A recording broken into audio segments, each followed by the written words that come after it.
to say all praises to the Most High Yahweh, Ba'ashem, Yahushai, Shalom to the hopefully elect, double honors to the elders and apostles of GMS who rule well. Now, as things get worse and worse, I'm beginning to see a lot more beggars.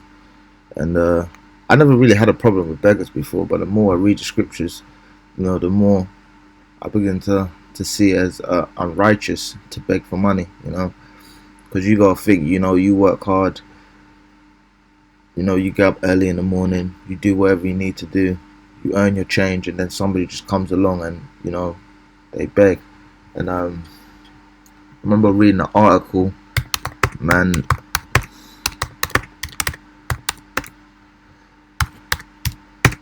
There was this man who was begging. Yeah, I think a beggar earns up to 200 a day, says ex-solicitor who spent, let me see, beggars earn up to 200 a day, says ex-soldier who spent 2 months on the streets. A former army captain who spent 2 months living on the streets for a documentary has claimed beggars earn, well, this is all acting up, man. What's going on?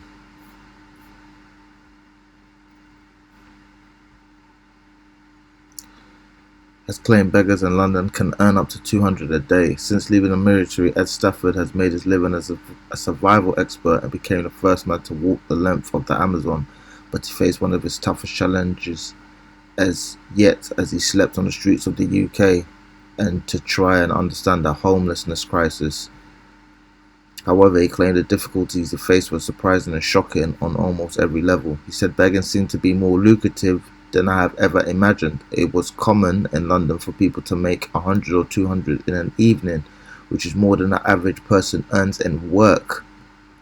But one of the biggest surprises was how easy Ed found it to eat, and he said he put on 5 kilograms despite filming in November and December when the temperatures plunged to around -4 Celsius. He said some things were easier than I expected, such as finding food. It turns out there's plenty of food on the streets for us sleepers, especially in London.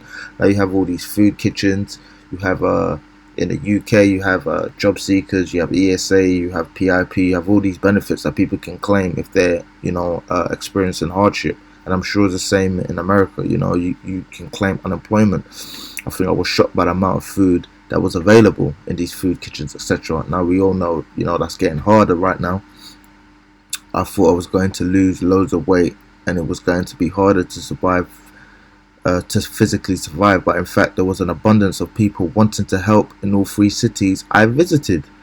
During his time as a raw sleeper, he bedded down on the streets of London, Manchester and Glasgow. He said the thing that shocked me the most was that many people I met were resigned to the situation and no longer attempting to escape it. So they're just, they're homeless and they're just giving up on finding a home. They don't even want to escape it. They're fine with it.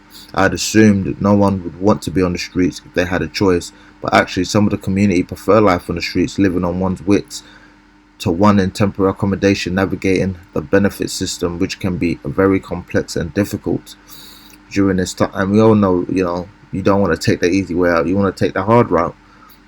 Wisdom is the hard route. Just living your life, going to work and just living like a zombie. That's the easy way out because you don't have to think and be responsible for your behavior.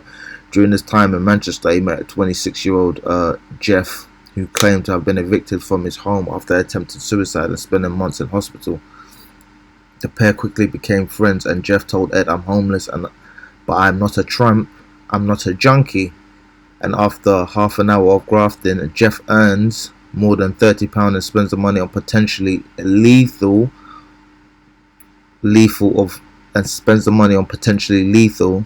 or that doesn't make any sense, doses of heroin and crack cocaine. Ed learns that Jeff is not the only one doing hard drugs as a way of coping with being homeless. Now you're earning £30 an hour. If you did that for a couple, you could pay for a flat, you could do whatever you want, but you spend it on drugs. Ed learns that Jeff is not the only one doing hard drugs as a way of coping with being homeless. He said Manchester was shocking. It's the location that was most manic. The drug spice, which is like a derivative of weed, like fake weed, has laid waste to sections of the homeless community. and you see them in the main squares frozen like zombies. Despite there being a real sense of community among some of the homeless he met, Ed said he came away from the experience feeling quite cynical. He said, "I wouldn't give directly to homeless people anymore, sadly. I think there's plenty of food available for them, and so a lot of any cash they get is spent on drugs and alcohol." Now, this is something I've seen, I've seen and experienced myself. The homeless beggars making up to 600 a day, man on benefits with a flat in London, and a heroin addict with a 2-bedroom house admit being out on the streets is an easier life than getting a job. Now, I won't go into this article, I'm just gonna skim over a little bit. At Stafford meets rough sleeper Darren, who has a flat in Brixton, London, admit he earns 100 begging while he'd only get an £8 an hour job for a cleaning job. After a day targeting passerby, he returns to his flat for a shower and a hot meal. Also meets Neil, who boasts of living in 2-bed in Dartford. Channel 4's 60 Days on the Street explores homelessness in London this week. Now, I'm not going to say it's all of them, but and I think I mentioned this before. There was a situation where a woman asked me for money, and she said she needs to go to her daughter who's in a hospital, and I was living in a hostel at the time. I was like 15, 16.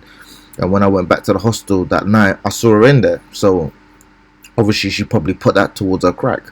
And I see a lot of people coming up to me. I had this what looked like a Jake. He came up to me and he asked me for £1. I whipped out a whole bunch of change because I had a lot of change on me. And he was like, "Oh yeah, give me more than that, bro. I want something to eat." And I was like, "You asked for £1, bro." And I said, "Get a job, bro. Like, what are you doing?" And what's funny is I saw him the next week, and he was like, "Does anyone have £2?" And he saw me and it's like he stopped. He just stopped. But some other black woman gave him, a bunch of change. And then some other black dude who's working come out and was like, "Yo, bro, you need to move, like, because we keep telling you not to be begging and bothering customers, And we was talking. It was like, "Right, he probably smokes. He smokes crack." And it was like, "Yeah, he probably does. This dude's probably earning more money than both of us. You know what I mean? Like." And I see it all the time where people ask for money, and it's like I don't have a mean spirit in my body, If somebody asks me for something, I don't mind giving it to them. But a lot of the time, 99% of the time, those people are disingenuous, man. Because when you're really genuine, you don't even want to ask people for money. It's like even the elders and if you want to donate, you have to look for a way to donate to them. They don't ask for donations. And when they do, they're grateful. And I know for a fact they're not spending it on drugs and alcohol.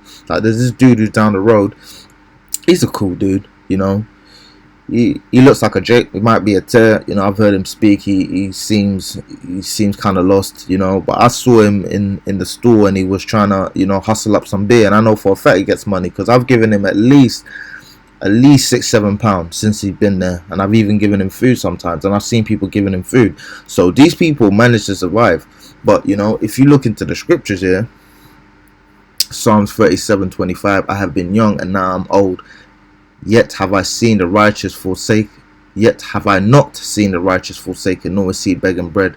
So the Lord is not going to put you in a situation where you're begging people for bread or for anything. He's gonna make sure you have the minimum. I don't have a lot, but like if I really needed to, I can get what I need to get. The Lord's not put, and I'm not saying I'm righteous, but I'm just saying, I don't smoke weed, I don't do drugs, I'm not alcoholic, so I don't spend my money on silly stuff. Like, I've seen people who coming up to me begging me for money and they're smoking cigarette. So if I give you the money, what are you gonna do? You're gonna go buy a pack of cigarettes and a beer.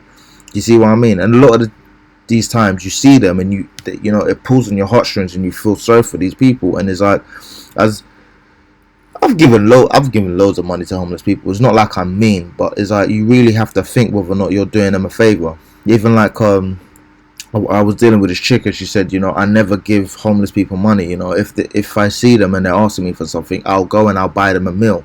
And you gotta think how many people buy them a meal, how many food kitchens there are. I've been in situations, there's loads of places you can get food from, trust me, even in today's day and age where food is being scarce or whatever. At the end of the day, if they were really righteous, they wouldn't be in a situation where they're begging you for bread. A lot of these people are ex-military who went around raping people, killing people, and now have PSD and are now homeless and are asking you for money, and you go and you give this stupid murderer, a £5 or £2. F him.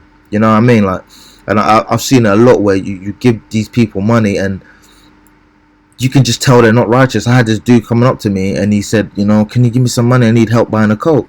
I'm like, what happened to your coat? And he said it was dirty and I ended up throwing it away. And I said, so why don't you, if anything, why don't you beg for £2-3 and then go to the laundry and wash it? And he said, oh, well, I didn't think of that. And he was like, Shalom Alaikum and all of this stuff because I have a beard.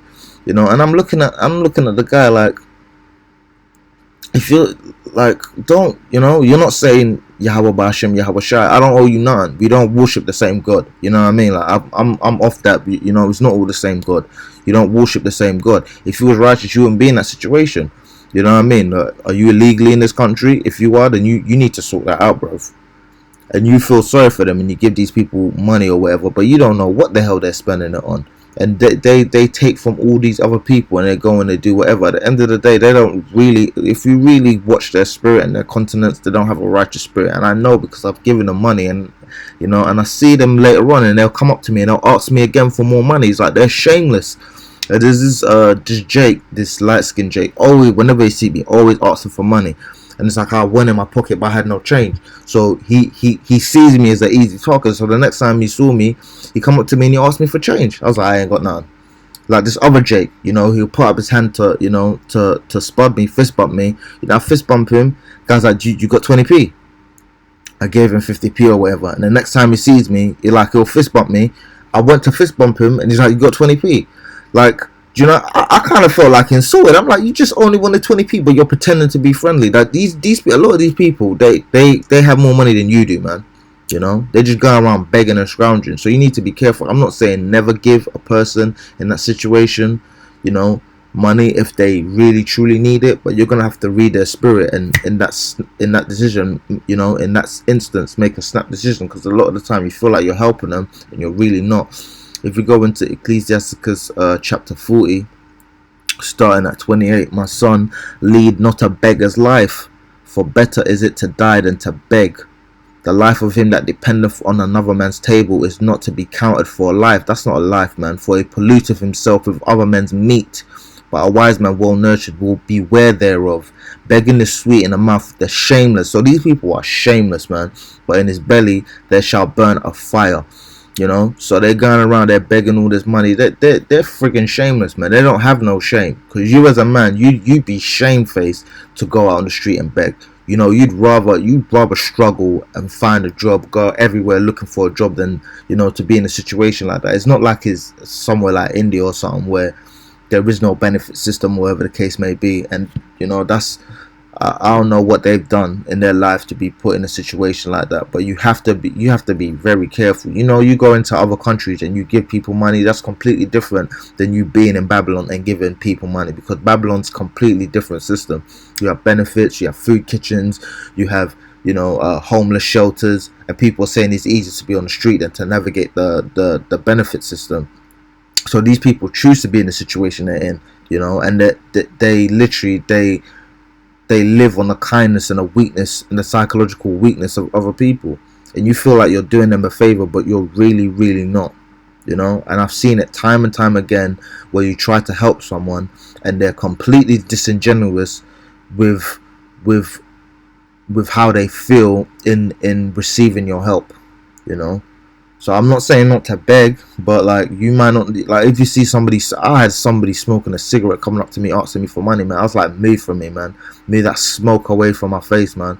You can afford to smoke cigarettes, you can afford to have an alcohol problem, you can afford to have a heroin and a crack problem, but you can't afford a place for you to live. You can't afford to get yourself out of the situation that you're in, and you feel sorry for them.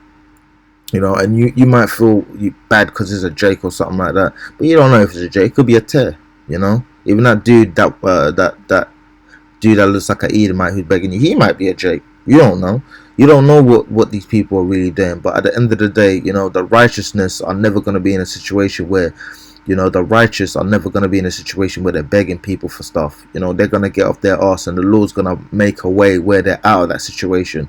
So don't feel sorry for these people. Like, when you have a heart, you do feel sorry for them. But don't.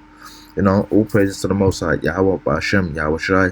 Shalom to the hopefully elect. Double honors to the elders and apostles of GMS who rule well.